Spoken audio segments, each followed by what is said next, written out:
This is the wild before and after story of how I was debilitated by fear when my job came to an end, and I was faced with the truth that the time had finally come for me to divest from others and choose myself. AKA, that time I had a full blown, oh my god, I'm going to die panic attack when I realized it was time to leap. What I'm going to share with you is what I went through to finally let go of working for others and build my own business. Your dream, your edge, your confronting desire might be different from my situation, but the methodology that I'll provide will help you make progress. Whatever your threshold is, let's normalize freaking the fuck out about safety and security, about loss of identity and fear of the unknown. You leaving or being ejected from your comfort zone is not simply a matter of applying a self-help quotable and just going for it, or taking a leap of faith and living at your edge. To your subconscious, to your inner child, to your ego who tries its best to protect you, this, whatever your bold choice is the equivalent of death. So go easy. Don't shame or criticize yourself for staying in the life raft that is your current life. Back to my debilitating panic attack. The thing that actually saved me and got me out of fear and anxiety is a commonly overlooked tool that we can use to get us to our goals faster. It's a tow, a lifeline out of analysis paralysis, out of living in the bog of a subtle, sneaky, drawn-out freeze response. It's a way to de-escalate a mind that is racing and bracing with anxiety. The tool and the treasure that I'm talking about is naming your fears. Now, you've probably heard about or done this exercise before. You might even have a more expert understanding of how this psychology technology actually works. If that's the case, I urge you to adopt a beginner's mind and let this be a reminder or a retelling, a different version of the story of the teaching that can land in a new and empowering way. And if you've never heard of this before until today, this is one of those things that you have to do, you have to experience in order to really get it. Meaning, don't skip over the actionable advice that's going to come. Actually do the exercise. That's how you activate the magic. The worries, fears, and anxieties that ruminate and wreak havoc in your mind are often triggered by imagining a scenario that takes you out of the comfort of your safety zone. These troubling thoughts and feelings can also be brought on by traumas, PTSD, or when our attachment styles, codependencies, survival instincts get activated when they come online. It doesn't really matter how they get activated. What matters more is how we actually respond to the part of us that is having a moment. Facing these haunting thoughts head on and acknowledging them has a very real liberating effect. In one courageous confession session, you can start to undo the grip that these fears and anxiety-inducing thoughts have over you and your life. When you actually do this, when you follow the instructions down below, you'll know that this is like an exorcism of the ghosts living rent-free in your head. In my story, naming my fears led to a breakthrough when I was struggling with anxiety from job loss and career, life, money uncertainty. I was actually too dysregulated and too scared to move forward to take any kind of action. Your situation, whatever is causing you anxiety, it might be different, but the mechanism to how this works is actually the same. Whether you're fearful of leaving a relationship, changing careers, moving to a new city, speaking your truth, being seen in your vulnerability, making yourself a priority, whatever it is, you can dismantle this thought structure that is holding you hostage. Here's the breakdown of what exactly to do to convert your panic into a pivot point that actually propels you toward what you really want in your life. In this process, it always starts with a shakeup, a trigger. For me, I had just been laid off. The company I was working for had to make some serious cuts and could no longer keep me on. Now, relevant to this, initially I had passed on this job, My friend had been courting me for months and months and months to join her mission, to join her team, and I had said no. No, because I had sworn off at this point, giving my life force energy to making someone else's dream come true. I said no because I knew I wanted to pursue my own vision. But ultimately, I wasn't ready for that solo entrepreneur journey just yet. I had a strong vision for it, sure, but there were edges and aspects to this reality, to being that person that I was scared of and that I hadn't confronted fully head on. So I said yes to the job instead.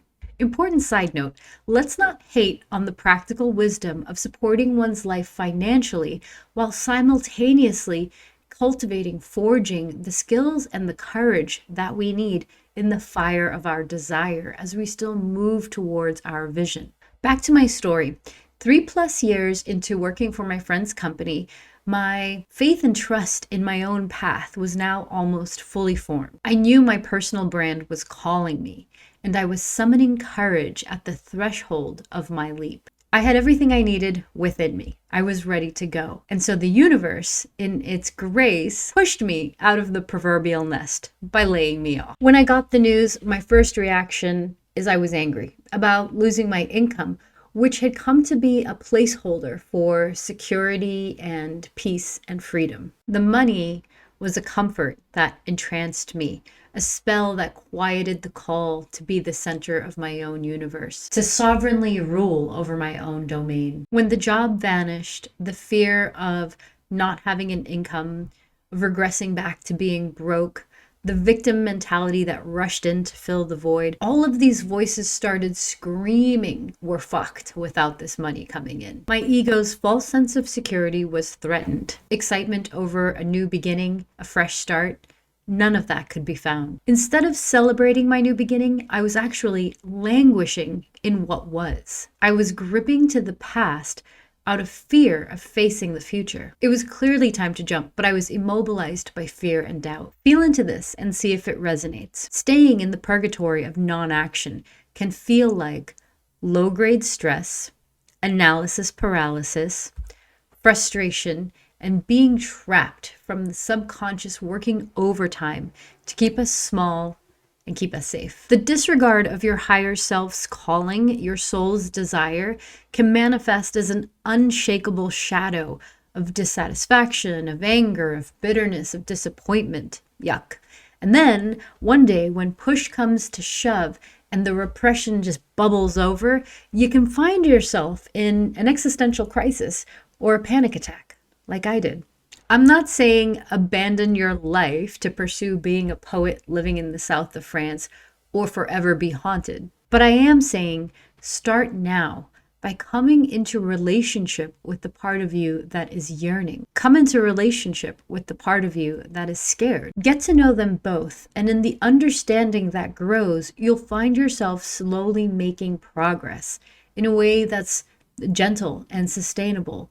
And eventually you'll notice you're actually moving forward towards your dream. So what to do if you are already in existential freak out or spiraling in fear or having panic attacks about a certain subject, a certain choice point? Here's how I arrived at the solution. After getting laid off at my crossroads between hanging on to the past and my irrational fear of moving forward into the future, an innocent suggestion from my husband triggered that full-blown panic attack. He simply suggested, let's do something fun with our afternoon. You've got time. Let's get out there and enjoy ourselves. In that moment, the thought of carefree play was like a brick thrown through the window pane of my psychological defenses. His kind suggestion shattered me, and all of my stuff just came spilling out. How could I think of going out to enjoy life when clearly the sky was falling? The idea of taking time to enjoy myself when my security had been ripped out from underneath me like a rug,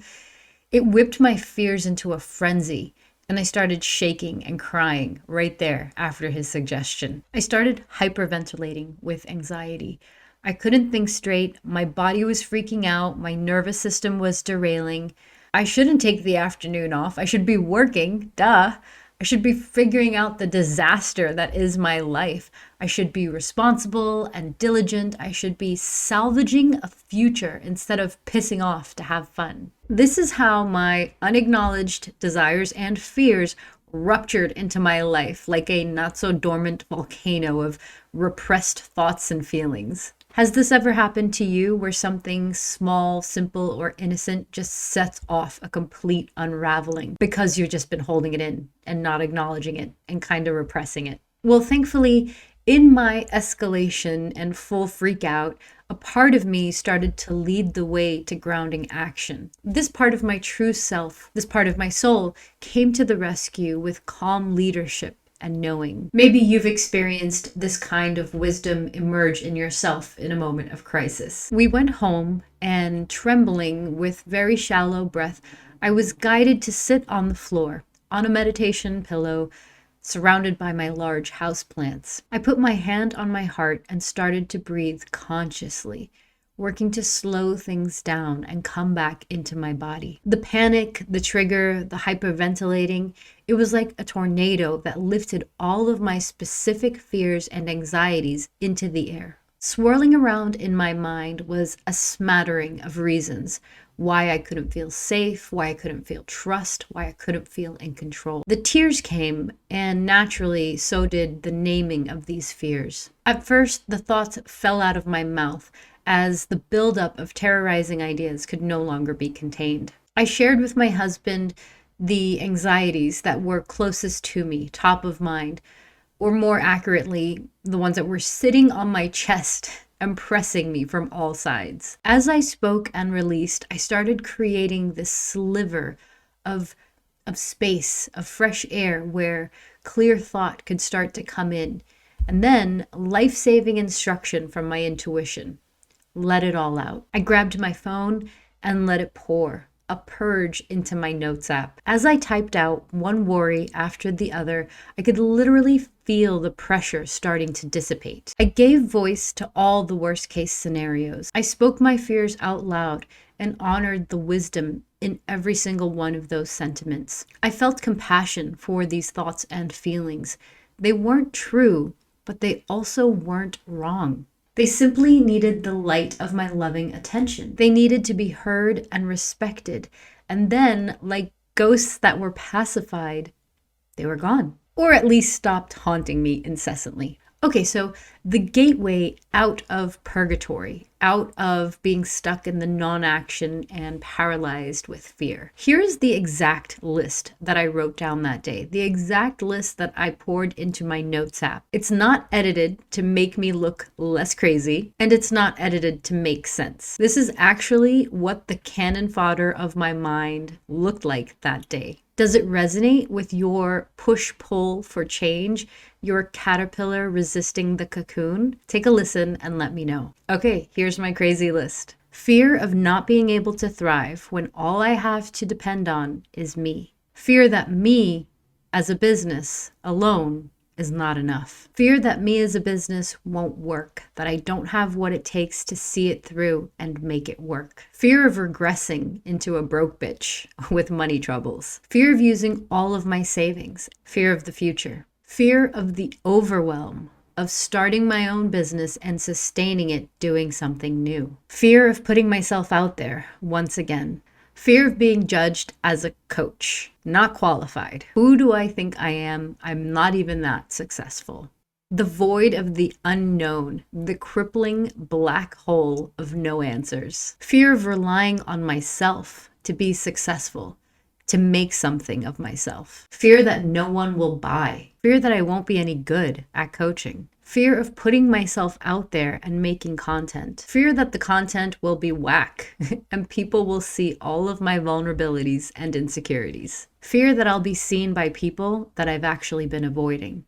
Fear that the world is going to catch fire, implode, violently descend into hell, chaotically unravel, and I'll be caught in the crossfire, unprepared and unable to help myself or my family. Fear that I'll stick my head in a hole and I won't be able to deal. Fear that I'll be used or attacked. If any of these fears did resonate, were you able to sense compassion or empathy, standing in the wings of your heart as you listened. Did you notice sensations in the body as these statements pulled on the strings of your heart? If so, might I suggest that those are indicators that there are parts of you yearning for that loving attention?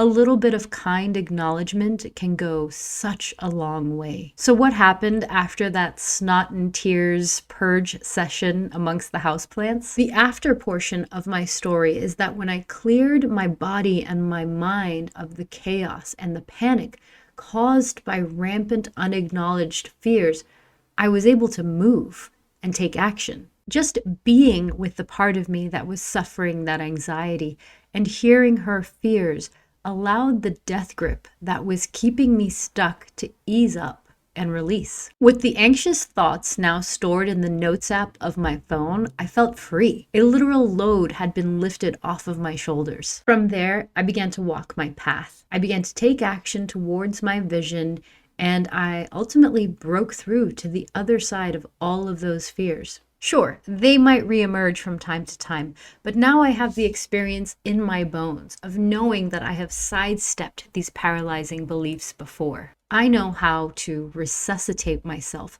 and ground in the truth after a bout of disorienting, fearful thinking. I know how to bounce back. Now let's apply this process to the anxious thoughts that are holding you back. How to get unstuck and stop spiraling. Set aside a few minutes in a quiet, private space for you to air out your own list. Get settled and ground yourself in your body. Sit on a meditation pillow on the ground if you can, and then do a body scan. Slow and elongate your breath to become more present. When you feel ready, call to mind your own crossroads, dilemma, longing, heartache, choice. Go to the one that feels overwhelmingly big and scary. Allow the full spectrum of your thoughts and feelings to come forward. Keep consciously breathing as you allow these thoughts to spill out without any restraint. Notice the sensations in your body and try not to squash or control what arises. Now, start to name your anxieties and fears. Avoid judgment or debate. Let the scared part of you have space to be heard. Keep breathing deep as you welcome these thoughts and feelings. Begin to write down your list of fears and anxieties. And if you can, keep a hand on your heart to let yourself know that you're there, that you're on your side with love and compassion. As you write, or once the list is complete, name the ghosts out loud. If possible, speak your list to a trusted confidant. Have them listen without responding. A loving witness can actually be a miraculous balm. Reread your list with kindness and understanding. What comes up for you? Your fears and anxieties are not irrational. How does it feel to have some release and some relief from holding this back, holding this in, from pretending that it's not pressing up against you? Now that your list is done, congrats on this major step, and don't stop there. If you've been wanting to make a shift in your life and it hasn't happened yet, don't beat yourself up about it. Instead, take stock of how you're telling the story of this situation. Are you the victim in this scenario? Do you tell a story of having no control over the situation? Notice if you're concluding that another way isn't possible, or if you're concluding that it's just not for you. When you speak about this undesired situation, are you mostly complaining about what is, or blaming some external source? The way you perceive and talk about this situation is instrumental to whether or not it changes. So my advice is consciously craft statements of gratitude about the circumstance. Consciously craft statements that describe the vision of something new that you want in your life. Then choose to speak those statements whenever the subject comes up. Move your energy from reinforcing a position of powerlessness to speaking something new into reality. This step is a big deal and a massive step up in personal responsibility. Once you bring yourself into the field of gratitude and visioning, you are primed to make big moves and have miracles bust out into your life. At this stage, we can work together to crank up your imagination and your inner knowing and get really clear about what exactly you want and pinpoint the multiple pathways to get there. With clarity of vision and an optimistic energy, you will be a living gateway for what you want to come through you. Know that you don't have to trek out into this void, into this journey alone. The most successful and satisfied people have been lifted up with the aid of coaches, mentors, experts, counselors, allies, teachers. If the entire battle of what to do only exists in you, in your mind, then you are bearing the brunt of all of this. And that doesn't give you much of a fighting chance. I'm here to help initiate your vision. If you want to make art of your life, if you want to weave the divine into your personal and business transformation, I'm your person. If you're interested in us working together, visit my website and schedule time for us to connect. Thank you for watching. If you found this video helpful, inspiring, if it resonated, simply if you appreciate it, then definitely hit the like button and subscribe for more content like this. Thanks, and I'll see you next time.